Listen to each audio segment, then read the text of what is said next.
नमस्कार साथियों, ई बुक दर्शन में आप सभी का स्वागत है। यहाँ आपको मिलेगी कंप्लीट ऑडियो बुक समरी, तो बने रहिए अंत तक हमारे साथ। दोस्तों, क्या आपने कभी सोचा है कि कुछ लोग हमेशा खुश रहते हैं तथा कुछ लोग हमेशा दुखी रहते हैं। कुछ लोग आर्थिक रूप से संपन्न होते हैं तथा कुछ का जीवन कंगाली में ही निकल जाता है।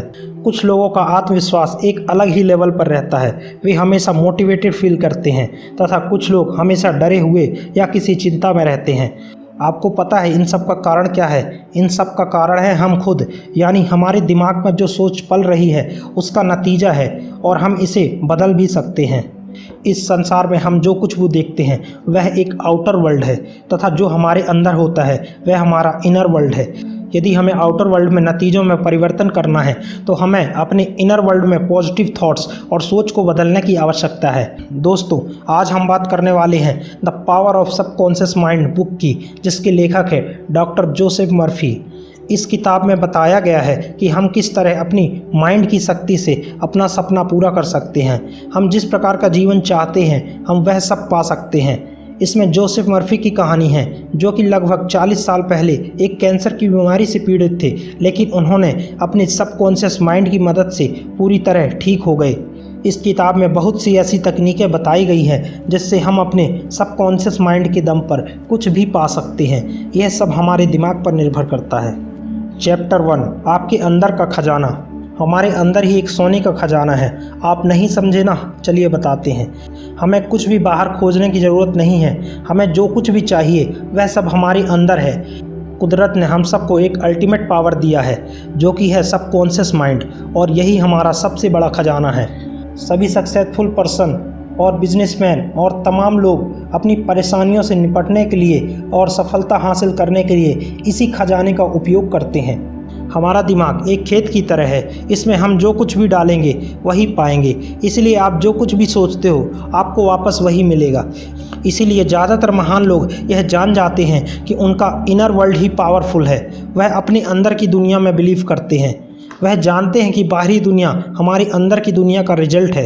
एक बार एक सिंगर स्टेज में गाने के लिए गया, लेकिन वह अपने डर और घबराहट की वजह से गाना गाने में मुश्किल महसूस कर रहा था। फिर उसने बैक स्टेज में जाकर अपने मन में यह कहना स्टार्ट कर दिया कि लिटिल मी हट जाओ, बिग मी गाना चाहता है।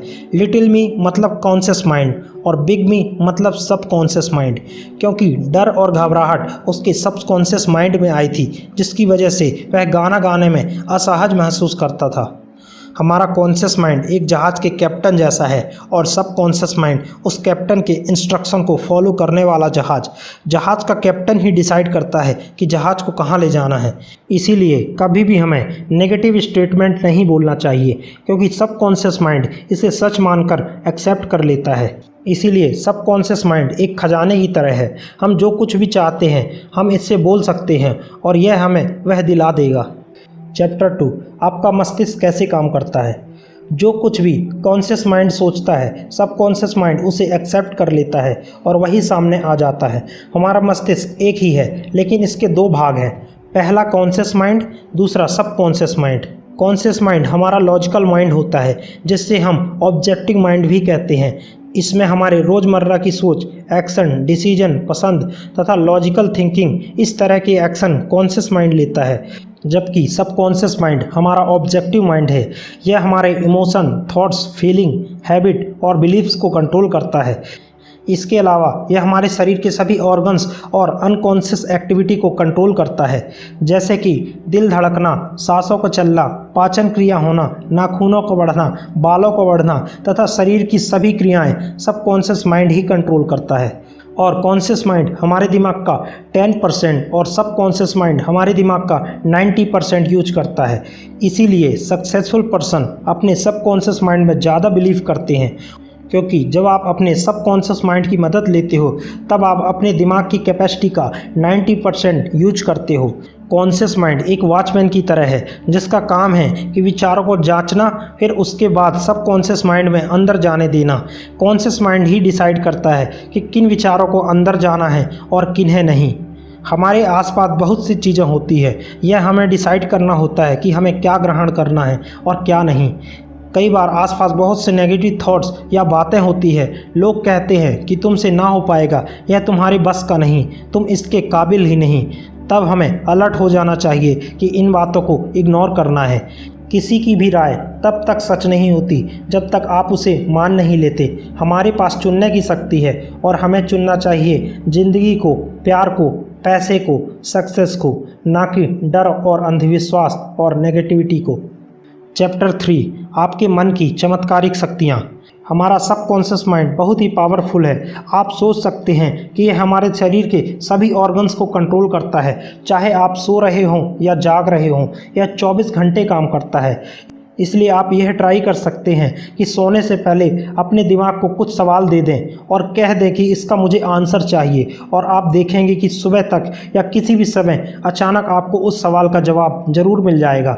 लोगों के जीवन में दुख, दर्द, समस्याएं रहती हैं क्योंकि उन्हें अपने सबकॉन्शियस माइंड के पावर के बारे में पता ही नहीं होता। इसलिए वे कुछ भी सोचते हैं और कुछ भी होता है जीवन में, वे समझ ही नहीं पाते कि उनके साथ क्या हो रहा है। बचपन में हम ऐसे नहीं थे तथा समय के साथ साथ हमारे दिमाग में जो कुछ भी विचार अंदर जाते हैं हम वैसे ही हो जाते हैं। जिस तरह सबकॉन्शियस माइंड हमारे शरीर को चला सकता है, इसे ठीक भी कर सकता है। आप अपने सबकॉन्शियस माइंड से हक से बात कीजिए और यकीन मानिए यह आपकी समस्याओं को सुलझाने में समर्थ है। हमेशा इंश्योर कीजिए कि आपके दिमाग में क्या जा रहा है। अगर अच्छा डालोगे तो अच्छा ही मिलेगा, क्योंकि आपके दिमाग को नहीं पता कि आपके लिए क्या सही है क्या गलत। आप जो कुछ भी इसमें डालोगे वह इसे सच मान लेगा और इसे सच का रूप दे देगा। इसीलिए जब हम सच्चे दिल से किसी मन्नत या प्रार्थना को करते हैं तो कहीं ना कहीं हमारा सबकॉन्शियस माइंड इसे सच का रूप दे देता है। जो परिणाम आप चाहते हैं आप अपने दिमाग में डालिए और उसे एहसास कीजिए। यकीन मानिए आपको वह ज़रूर मिलेगा। चैप्टर 4, प्राचीन काल की चमत्कारी शक्तियाँ। पुराने ज़माने में लोग हिप्नोटाइज की कला को उपयोग में लेते थे। असल में वह आपके सबकॉन्शियस माइंड को काम में लगा देते थे।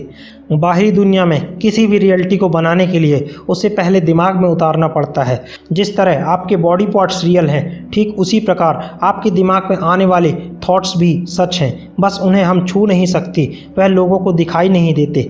साइकेट्रिस्ट भी आपके दिमाग का यूज करते हैं आपके शरीर को ठीक करने में, या पुराने ज़माने में पंडित या कोई भी ऐसा व्यक्ति जो अपनी कला से आपको ठीक करता था। असल वह आपके दिमाग में यकीन को जगाता था और आपका सबकॉन्शियस माइंड आपको ठीक करता था। सबकॉन्शियस माइंड की मदद से शरीर में बदलाव भी किए जा सकते हैं। जिस प्रकार शरीर में कोई चोट ऑटोमेटिक सूख जाती है या ठीक हो जाती है, उसी प्रकार हमारी बीमारियां जो कि माइंड से जुड़ी होती हैं वह भी ठीक हो जाती हैं। चैप्टर 5, आधुनिक युग के मानसिक उपचार। एक कहावत है कि डॉक्टर्स तो सिर्फ चोट पर दवा लगाता है, लेकिन ठीक करने वाला हमारा ईश्वर है। मतलब भगवान, ईश्वर या नेचर या ऐसी शक्ति जिस पर आप विश्वास करते हैं। भगवान ने हम सभी को एक दिमाग दिया है ईश्वर के अंश के तौर पर। शिकागो यूनिवर्सिटी के एक रिसर्च के अनुसार इंसानी दिमाग में लगभग 10 अरब से 14 अरब नर्व सेल्स होते हैं, जिसका मकसद सिर्फ फिजिकल बॉडी को कंट्रोल करना नहीं हो सकता, यह अवश्य नेचर के साथ कम्युनिकेट करने में सक्षम है। इसीलिए जब कभी भी आप प्रार्थना करते हैं या जो कुछ भी आप चाहते हैं तो इस तरह से कीजिए कि वह आपकी हो चुकी है, वह आपको ज़रूर मिलेगी। अपनी एनर्जी को सबकॉन्शियस माइंड की तरफ फोकस करें और डर पर ध्यान ना दें, सब कुछ ठीक हो जाएगा। सबकॉन्शियस माइंड हमारी नींद का समय ज़्यादा एक्टिव होता है। जब कभी हम गहरी नींद में होते हैं तब यदि हमारे दिमाग में कुछ बात कहें तो वह अंदर तक चली जाती है और सच साबित हो जाती है। हमें कभी भी अपनी बीमारियों को नाम नहीं देना चाहिए तथा डर और अनहोनी के बारे में भी नहीं सोचना चाहिए, नहीं तो वही होगा जो हम सोचेंगे और जो कुछ भी हमारे सबकॉन्शियस माइंड में गया है। चैप्टर 6, मानसिक उपचार के व्यवहारिक तरीके। एक इंजीनियर्स की ट्रिक होती है जिसमें वह मैन्युफैक्चरिंग या कंस्ट्रक्शन करता है। उदाहरण के लिए यदि उसे एक बिल्डिंग का निर्माण करना है तो वह अपने दिमाग में इमेजिनेशन करके एक ब्लूप्रिंट तैयार करेगा। फिर उसे हकीकत में इम्प्लीमेंट करने के लिए जो कुछ भी प्रॉब्लम या चैलेंजेस आएंगे उनका कैलकुलेशन करेगा और उसके बाद जो कुछ भी उसे कॉन्सेप्ट आते हैं उन सब का इम्प्लीमेंट करके वह अपना कार्य को कंप्लीट करेगा। इसी तरह हमारे दिमाग और बॉडी के साथ होता है। हमारी प्रार्थना भी हकीकत में कन्वर्ट हो जाती है, लेकिन इन सब का भी एक प्रोसेस होता है। पहले विजुअलाइजेशन करो, प्लान या ब्लूप्रिंट बनाओ, एक्शन या एग्जीक्यूशन करो और रिजल्ट आपके सामने होगा। आप दिमाग में जिन बातों को महत्व दोगे वही आपका रास्ता बनाएगी। यदि आप डर, परेशानी या नकारात्मक सोचोगे तो आपको वही मिलेगा। हम अपने जीवन में हैप्पीनेस को बढ़ा सकते हैं, यह हमारे मस्तिष्क पर निर्भर करता है। मांगो और तुम्हें मिलेगा। हमें जो कुछ भी चाहिए हम अपनी सबकॉन्शियस माइंड का दरवाज़ा खटखटा सकते हैं तो हमें अवश्य ही मिलेगा। हमारी इमेजिनेशन में जो कुछ भी आता है वह असल में सच है, बस हमें दिखाई नहीं देता। वह हमारे दिमाग में जन्म ले चुका है। यह सब कुछ आपके बिलीफ सिस्टम पर डिपेंड करता है। इसी तरह यदि आप किसी बुरी आदतों को छोड़ना चाहते हो तो आप अपने दिमाग को शांत कीजिए, बैठिए और दिमाग में यह सोचिए कि मैं इन बुरी आदतों को किस तरह छोड़ सकता हूँ और आप बुरी आदतों को छोड़ पाएंगे। चैप्टर 7, अवचेतन मन का झुकाव जीवन की तरफ। सबकॉन्शियस माइंड हमें जीवन देता है। यह हमारे 90% ब्रेन का इस्तेमाल करता है और 24 घंटे वर्क करता है। मूलतः हमारे थॉट्स, इमेजिनेशन, आइडियाज़, जो कुछ भी हम सोचते हैं वह हमारे इसी सबकॉन्शियस माइंड से आते हैं। सबकॉन्शियस माइंड की मदद से ही हमारे ड्रीम्स को अचीव करने का पावर व उत्साह आता है। सन 1996 में सैन फ्रांसिस्को में अर्थक्वेक आने के कारण जो लोग लंबे समय से बिस्तर में थे अचानक भूकंप के समय उठकर लोगों की जान बचाने के लिए खड़े हो गए। बड़े बड़े आर्टिस्ट, सिंगर, पोएट्स, इन सभी के दिमाग में कुछ न्यू आइडियाज़, क्रिएटिविटी, थॉट्स आते हैं जो सदा के लिए अमर हो गए। वह सब इन्हीं माइंड के कारण सफल हो पाए। जो कुछ भी आपका कॉन्शियस माइंड एक्सेप्ट कर लेता है वह आपके ब्रेन में सोलर प्लेक्सस तक पहुंचता है और सोलर प्लेक्सस आपके सबकॉन्शियस माइंड का ब्रेन होता है और यह हमारे थॉट्स को रियलिटी में कन्वर्ट कर देता है। आप सोने से पहले अपने सबकॉन्शियस माइंड को एक टास्क दे सकते हैं और आपका माइंड उस टास्क का सलूशन ज़रूर निकाल लेगा। चैप्टर 8, मनचाहे परिणाम कैसे प्राप्त करें। यदि आप सबकॉन्शियस माइंड को पॉजिटिवली यूज करते हो तो आप अपने जीवन में सुख, शांति, समृद्धि बढ़ा सकते हैं। और यदि आप सबकॉन्शियस माइंड को नेगेटिव यूज करते हो तो आपके अंदर डर, घबराहट, आत्मविश्वास में कमी, यह सभी चीज़ें बढ़ती हैं। भरोसे और पॉजिटिविटी के साथ मन से बात करो। जब आप टेंशन या प्रेशर में रहते हो और दिमाग में कन्फ्यूजन है तब आप सबकॉन्शियस माइंड का उपयोग करना चाहते हो तो यह आपके लिए मुश्किल होगा, क्योंकि आप प्रेशर या कन्फ्यूजन में आप अपने सबकॉन्शियस माइंड से काम नहीं करवा सकते। उदाहरण के लिए यदि आप किसी टैक्सी में बैठते हो तब आप ड्राइवर को क्लियर डेस्टिनेशन ना बताकर यहाँ वहाँ की बातें बताते हो तो वह कंफ्यूज हो जाएगा और आप अपनी मंजिल तक नहीं पहुँच पाओगे। इसीलिए अपने गोल्स के लिए क्लियरिटी रखिए, तभी आपका दिमाग आपके लिए सही तरीके से काम करेगा। आप किसी प्रार्थना में अपने दिमाग को शांत रखकर प्रार्थना कीजिए, क्योंकि प्रार्थना भी 3 स्टेप में कंप्लीट होती है। पहला, समस्या को समझना। दूसरा, इस समस्या के समाधान के बारे में सोचना। और तीसरा, विश्वास रखना कि यह काम हो जाएगा। प्रार्थना में यकीन रखें, किसी प्रकार का डाउट अपने मन में ना रखें। आप यकीन के साथ जो कुछ भी अपने सबकॉन्शियस माइंड में डालते हैं वह हकीकत मानकर इसे पूरा करने के काम में लग जाता है। और आप जो चाहते हैं उसका एहसास करना ज़रूरी है। जैसे कि सेहत चाहते हैं तो सेहतमंद का एहसास कीजिए, दौलत चाहते हैं तो दौलतमंद का एहसास कीजिए। आपको अपने आइडियाज़ या इमेजिनेशन को डायरेक्ट करना है, फिर उसे कंट्रोल करना है और उस पर डिसिप्लिन के साथ एक्शन लेना है। चैप्टर 9, दौलत के लिए अवचेतन की शक्ति का प्रयोग। अगर आपके पास पैसों की तंगी होती है तो इसका मतलब है कि आपका सबकॉन्शियस माइंड यह मानता ही नहीं कि आपके पास ज़रूरत से ज़्यादा पैसे होने चाहिए। हम में से ज़्यादातर लोग यह मानते हैं कि कड़ी मेहनत करने से ही पैसा आता है, लेकिन यह पूरी तरह सच नहीं। मेहनत के साथ साथ आपके दिमाग का भी बहुत बड़ा रोल होता है। आप अपने दिमाग में कम से कम 4 से 5 बार वेल्थ या सक्सेस के बारे में सोचें और इसके बारे में बात करें, क्योंकि आपका दिमाग एक बैंक की तरह है। आप इसमें जो कुछ भी डालते हैं वह बड़ा हो जाएगा। इसलिए दिमाग में उन शब्दों या विचारों को डालना चालू कीजिए जिससे आप बड़ा करना चाहते हैं। लेकिन यह इतना भी आसान नहीं है। ज़्यादातर मामलों में हमारे मन में डर या जलन की भावना आ जाती है, जिससे हम अपने आप को धन से दूर कर लेते हैं, क्योंकि डर की वजह से हम पैसा छुपाना स्टार्ट कर देते हैं, जो कि हमें कंजूस या बीमार बनाता है। जिस तरह यदि हमारे शरीर में ब्लड फ्लो अच्छा है इसका मतलब हम हेल्दी है, उसी तरह यदि हमारे जीवन में कैश फ्लो अच्छा है मतलब हमारी आर्थिक सेहत भी अच्छी है। इसीलिए आप अपने सबकॉन्शियस माइंड से हमेशा यह कहिए कि मेरे पास पर्याप्त धन है और यह कहीं ना कहीं मेरे पास आ ही जाएगा। कुछ लोगों के जीवन का उद्देश्य सिर्फ पैसा कमाना होता है, जो कि गलत नहीं है, लेकिन पैसों के साथ साथ हमें अपनी अच्छी सेहत, रिलेशनशिप, नॉलेज, इन सभी चीज़ों के बारे में भी सोचना चाहिए, क्योंकि यह भी ज़रूरी है। यूनिवर्स में हेल्थ और वेल्थ यह सब पर्याप्त मात्रा में है। आप जो चाहते हैं आपको अवश्य ही मिलेगा। यदि आप कंप्लेंट ही करते रहोगे तो वह आपके पास कभी नहीं आएगा। चैप्टर 10, आपको अमीर बनने का हक है। सक्सेस का मतलब सिर्फ पैसा नहीं होता, बल्कि हम जो चाहते हैं उसे हासिल कर पाते हैं या नहीं, और अपनी लाइफ से क्या सीखते हैं, यह होता है। सक्सेस पाने के 3 स्टेप हैं। पहला, आपके पास सिर्फ डिग्री होना इम्पोर्टेंट नहीं, बल्कि आपकी कंटिन्यूस लर्निंग, यानी आप लगातार क्या सीखते हैं, कितना सीखते हैं और क्या जानते हैं, यह सब होता है। और सीखने के साथ साथ कैसे खुश रहा जाए, यह अपने दिमाग से पूछिए। दूसरा, स्पेशलाइज्ड नॉलेज यानी विशिष्ट ज्ञान। आपको किसी भी क्षेत्र में विशिष्ट ज्ञान हासिल कर लेना चाहिए। यह आपके दिमाग के ऊपर निर्भर करता है कि आप किस क्षेत्र में एक्सपर्ट बनना चाहते हैं। जैसे कि एक इंजीनियर या डॉक्टर या साइंटिस्ट अपने क्षेत्र में डीप नॉलेज रखता है, ठीक उसी प्रकार आपको भी अपने क्षेत्र में नॉलेज रखना चाहिए। तीसरा, आपकी जो भी इच्छाएं हैं, आप जो कुछ भी बिजनेस करना चाहते हैं, उससे लोगों की लाइफ में वैल्यू एडिशन होना चाहिए। आप यह इंश्योर कीजिए कि आपकी सर्विसेज से कितने लोगों को भला हो रहा है। आप अपने टैलेंट का उपयोग लोगों की वैल्यू देने में करो। चैप्टर 11, वैज्ञानिक अवचेतन मन का उपयोग कैसे करते हैं।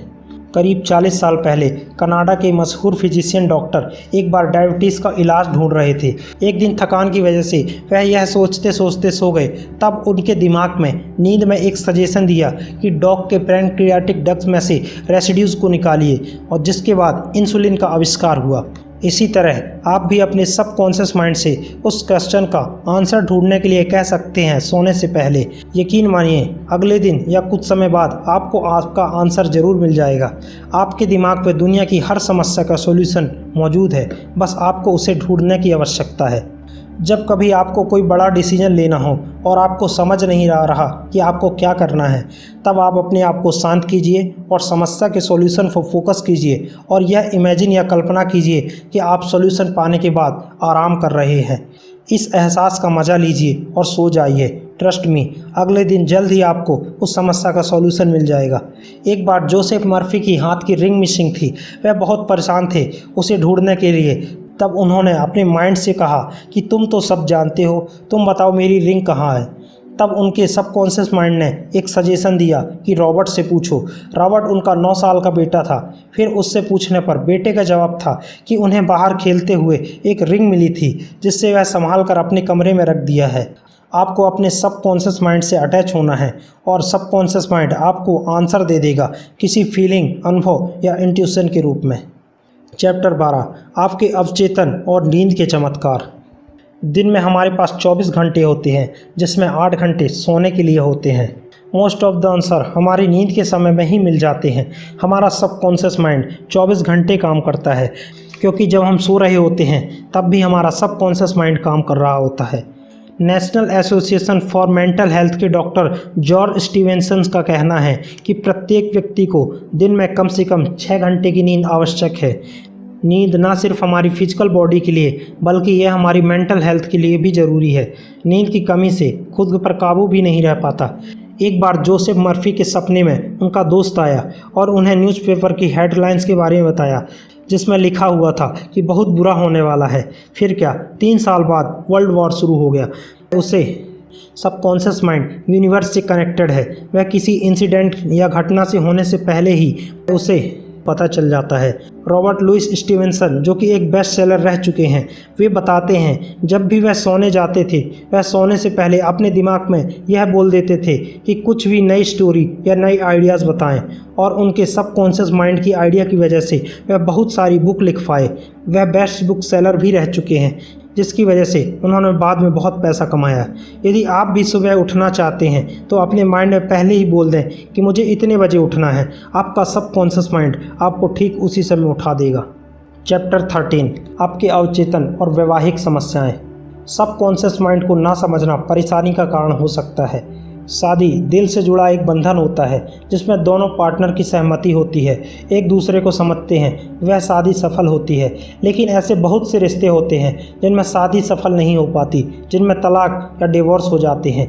यदि शादी का कारण लालच, पैसा या सुंदरता के लिए है तो वह शादी सफल नहीं होगी, क्योंकि यह शादी झूठ की बुनियाद पर खड़ी होती है।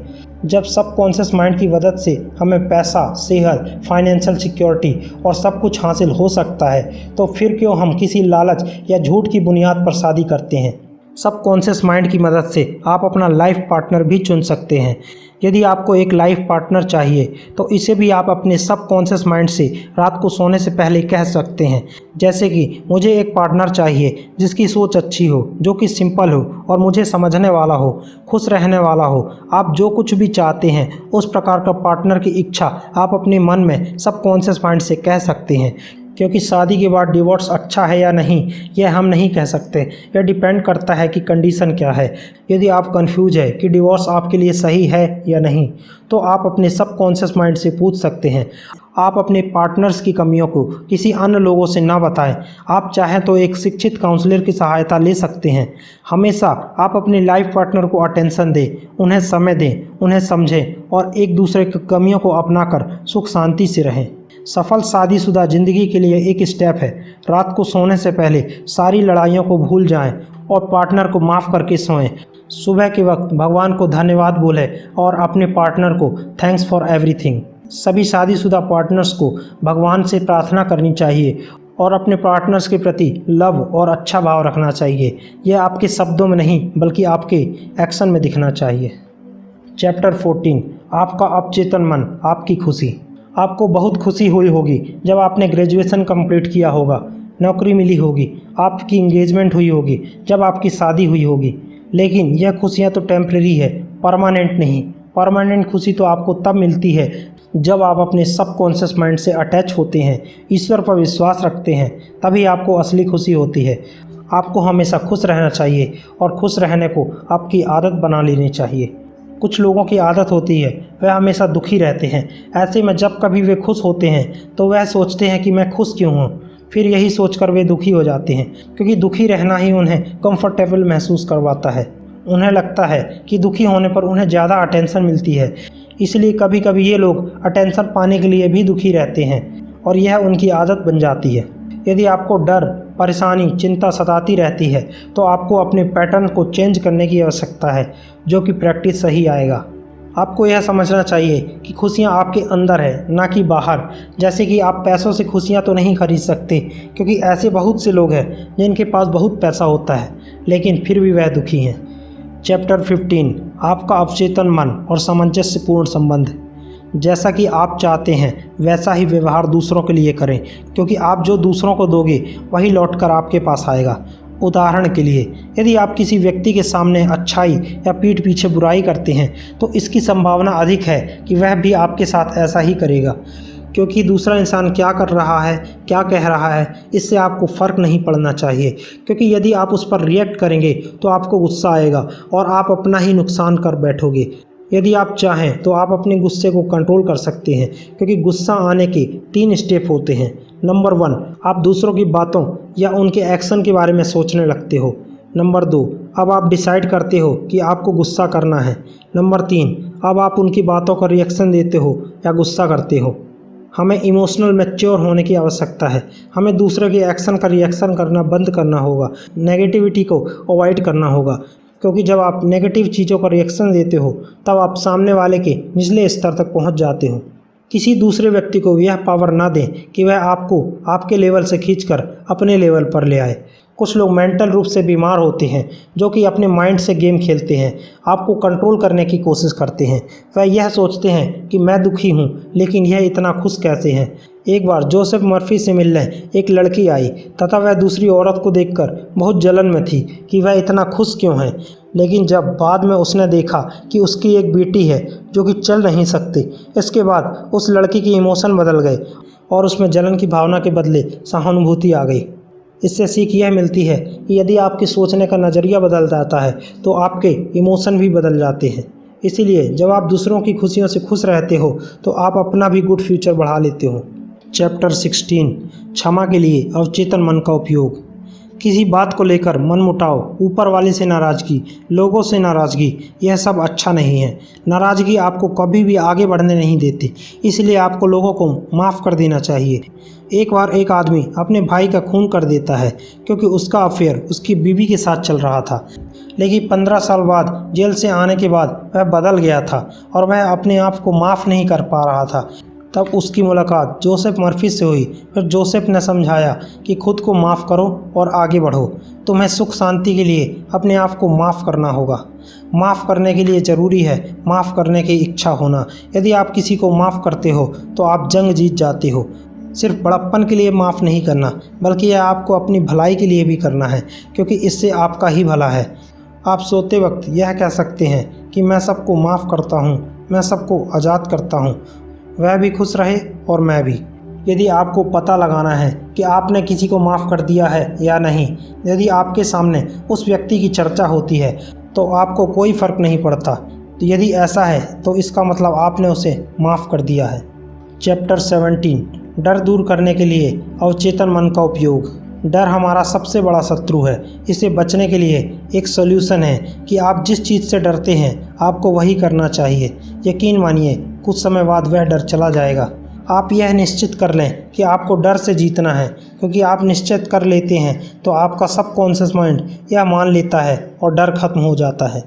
एक मेडिकल स्टूडेंट का एग्ज़ाम था और उस एग्ज़ाम से बहुत डर लगता था, जिस वजह से वह एग्ज़ाम के समय सब कुछ भूल जाता था और उसे यह डर था कि वह फेल हो जाएगा और सबकॉन्शियस माइंड यह मान चुका था कि वह फेल होना चाहता है।